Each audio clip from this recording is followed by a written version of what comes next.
Hi, my name is Bonnie Laslo, and I'm also known as the Real Estate Hobby Millionaire, and I'm going to actually go through the 5 steps that are within the book that you've either purchased already or you're kind of looking at purchasing. It's very thin, as you can see. This is the book. You should be able to read it on an airplane flight. It's about an hour and a half read, I hear, and it's actually portioned where you could read any chapter separately. So if you're more of an advanced investor, you could skip ahead. If you're just starting, I recommend you start with getting started, which is what we're about to go over. So again, this is the Real Estate Hobby Millionaire book. Use it as a curriculum in essence. When you go through the steps, you're going to get an end product, which is what I'm really interested in. So with that said, step 1. So step 1 is getting started. One of the main things that I want to tell startups or advanced investors that are starting to dabble, in the real estate industry on the side is that you want to really figure out what kind of real estate you're going to invest in. Are you going to do student rentals? Are you going to do low-income rentals? Are you going to stay in the pretty house business? I want you to just figure out what you're comfortable with and go with that first, because that's what you're going to be comfortable with. I'm going to get you from A to B, at least in the first step. So just think about that.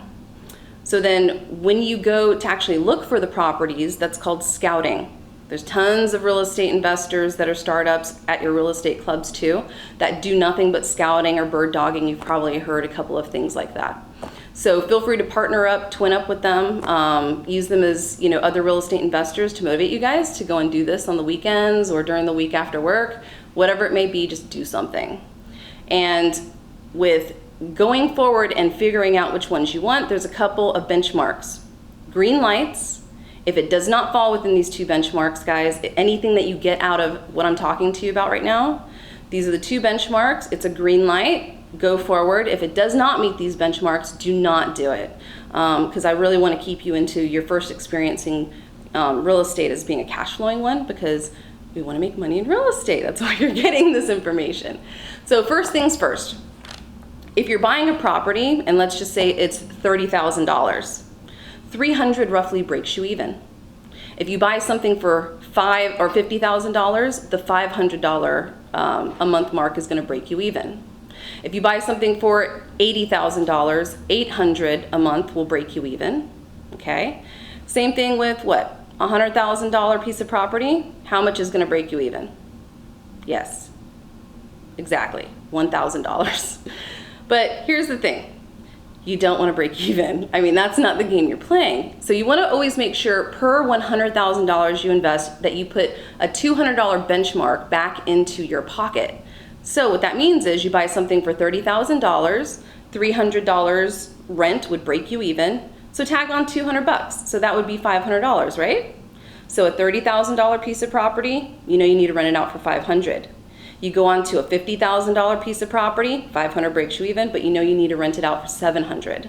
You go on to an $80,000 piece of property, you need to rent it out for $1,000.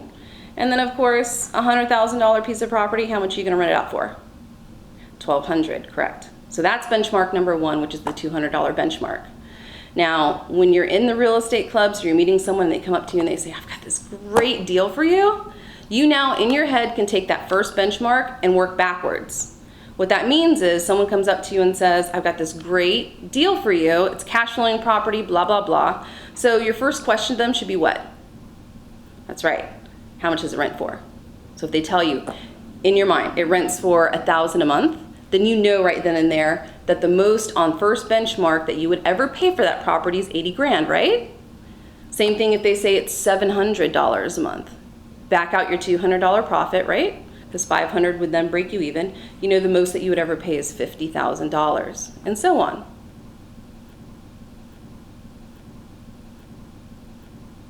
The second one is that it's a 10 cap. 10 cap means that it incorporates the taxes, insurance, and the maintenance. Maintenance is always proportioned as $100 per door. For instance, if you're looking at a house, it would be $100 for the front door, of course. I've had students tell me, do we include the back door and the side door? I'm like, no, just do for the front door, like per property, $100. And then if it's a duplex, of course, that would be $200. And then if it were a quadruplex, $400. And if it's a 100-unit apartment complex, $100 per door. Simple as that. Just think if you're doing commercial, that if it's a 100-unit apartment complex, that you're buying 100 houses at the same time. Formula works perfectly for, both types of deals. Here's a little bit of a mental exercise for yourself so that you get some reality on whether the numbers work for you or not. So in your mind right now, I want you to think about the price that you bought your home for. So let's say that you bought your home for $200,000, okay? So you bought your home for $200,000. Now, what would be that break-even number? So I want you to take your mortgage, your taxes, your insurance, throw in a little bit for maintenance of what that number is. And I guarantee, now that you're doing that, so take a moment, it's less than $200 or $2,000 a month, isn't it?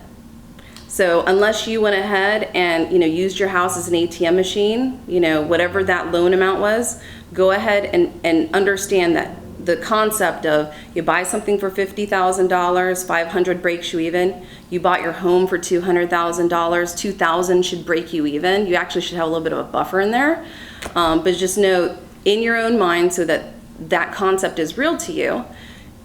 Add up your mortgage, your taxes, your insurance, throw in a little bit of maintenance, and I guarantee that that number is probably less than $2,000 a month.